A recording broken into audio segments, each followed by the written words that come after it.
হে hi everyone, তোমরা অনেকেই তো এই মেকআপটি পছন্দ করেছো, কিন্তু এই শ্যুটটি করতে আমাদের কতটা পরিশ্রম হয়েছে আজকে তোমাদের সঙ্গে শেয়ার করব।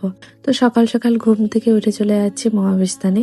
সকালবেলার ওয়েদারটা কিন্তু খুব ভালো ছিল এবং ঠান্ডা ঠান্ডাও ছিল। ভাবছিলাম এত সকালবেলা যেহেতু যাচ্ছি এই দোকানগুলো যাতে খোলা থাকে।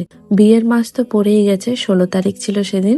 তো অনেক ফুলের দোকান সেদিন বসেছিল। এখানে গাঁদা ফুল, জুঁই ফুল, জিপসি এবং অনেক ধরনের নানান ধরনের ফুল এখানে ছিল। তো আমার লাগতো গোলাপ আর লাগতো হচ্ছে জিপসি। জিপসি যদিও বা সেখানে ছিল না, বিক্রি হয়ে গেছিল।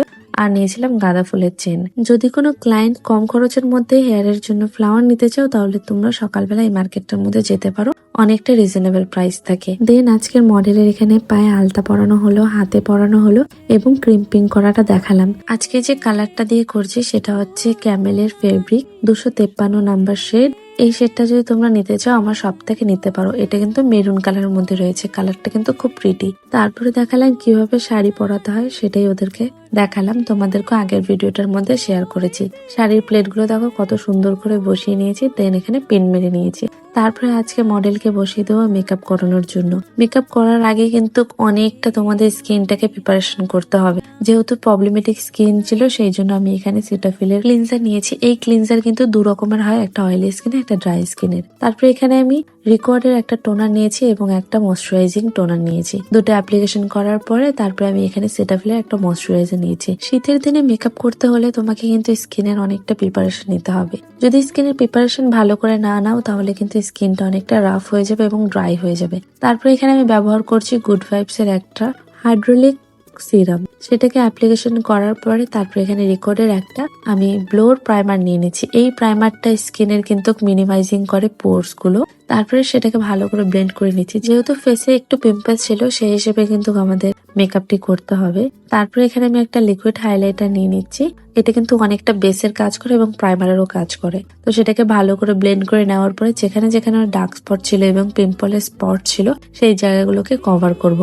কভারটা কি করে করতে হবে, আমরা কিন্তু ডাইরেক্ট অরেঞ্জ কালারটা অ্যাপ্লাই করব না, তাহলে কিন্তু তার উপর দিয়ে আরেকটা প্রলেপ দিতে হবে। তো সেইভাবে এখানে একটু মিক্সড করে আমি এখানে অ্যাপ্লাই করছি। দেখো একদম স্পটগুলো ঢেকে গেছে। তো প্রথমে একটা ডার্ক কালারে আমি কনসিলার দিয়ে ভালো করে ব্লেন্ড করে নেব, দেন স্কিন কালারের কনসিলার দিয়ে সেটাকে ব্লেন্ড করে নেব। তারপর এখানে ব্যবহার করেছিলাম আমি ফরএভার 52 এবং মিলানির একটা ফাউন্ডেশন দিয়ে সুন্দর করে ব্লেন্ড করে নেওয়ার পরে দেখো এখন স্কিনে কিন্তু পিম্পলস গুলো দেখা যাচ্ছে না। তারপর সেটাকে সুন্দর করে ব্লেন্ড করে নিচ্ছি। ব্লেন্ডিং যত ভালো হবে মেকআপটি কিন্তু ততটাই সফট হবে। এরপর আমি একটি লিকুইড কনসিলার দিয়ে হাইলাইট করব ফেস এরিয়াটায়। এগুলো কিন্তু আমি ক্লাসে দেখাইও এবং বুঝিয়েও দিই কোথায় কন্টুরিং করতে হবে, কোথায় কনসিলার অ্যাপ্লিকেশন করতে হবে, লিকুইড কনসিলার কিভাবে ব্যবহার করতে হয়। তোমরা যদি নতুন করে মেকআপ ক্লাস জয়েন হতে চাও, তাহলে কিন্তু কন্ট্যাক্ট করতে পারো। এরপরে আরেকটা ব্যাচ কিন্তু শুরু হবে। তো তোমরা যদি মেকআপ ক্লাসে ইন্টারেস্টেড থাকো, তাহলে কিন্তু কন্ট্যাক্ট করতে পারো। তারপরে এখানে আমি পিএসসি এর একটা লুজ পাউডার অ্যাপ্লিকেশন করেছি, যেটা ট্রান্সলেশন পাউডার। দেন এখানে আমি ম্যাকের একটা কম্প্যাক্ট দিয়ে ভালো করে সেট করে নিয়েছি। সব জিনিস কিন্তু কোয়ান্টিটি তোমাকে অল্প অল্প করে দিতে হবে। যদি তুমি বেশি বেশি করে কোয়ান্টিটি দাও, তাহলে কিন্তু ফেসটা কেকি হয়ে যাবে। তারপর এখানে মাইগ্লামের আমি একটা কন্ট্রোর দিয়ে কন্ট্রোলিং করে নিচ্ছি এবং এদেরকে বোঝাচ্ছি কিভাবে কোথায় কি অ্যাপ্লিকেশন করতে হয়। আমি কিন্তু প্রত্যেকটা ধাপে ধাপে ভালো করে বুঝিয়ে তোমাদের সঙ্গে শেয়ার করে দিচ্ছি। তারপরে এখানে আমি একটা হোজোর হাইলাইটার লাগিয়ে তারপরে পিএসসির মেকআপ ফিক্সার অ্যাপ্লিকেশন করছি। এটা হলো base makeup. Base makeup complete হয়ে যাওয়ার পরে তারপর আই মেকআপটা করব। আই মেকআপটা কিন্তু আমি এখানে সিম্পল রেখেছি, খুব একটা হেভি করিনি। যেহেতু নতুন নতুন তারা, তো বেশি হেভি দেখালে মাথার উপর দিয়ে যাবে। পরের দিন কাট ক্রিজটা দেখাবো।